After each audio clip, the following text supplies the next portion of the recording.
Hindi na nakapalagpa ang 23 anyos na si alias Dodoy, isang tattoo artist, matapos ang ikinasang bypass operation ng PDEA nitong Sabado, May 9 sa San Rafael, Cararayan, Naga City. Nasamsam ang hinihinalang droga na nagkakahalaga ng 130,000 pesos at mga bank transaction records na libo-libo at hindi bababa sa 50,000 ang ipinadala.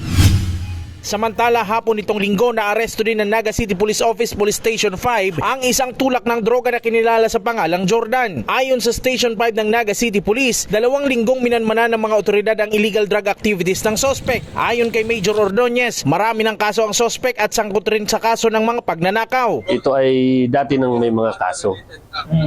So, based on record, may 6 na theft cases itong subject natin and meron pang robbery.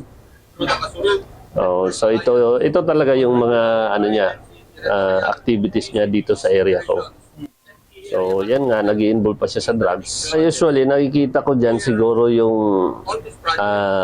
absence ng complainant sa pagdating sa court hearing.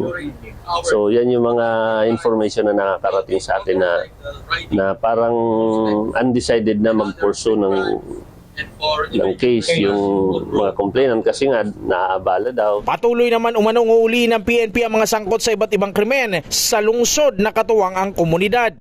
Jan Amador, CSN.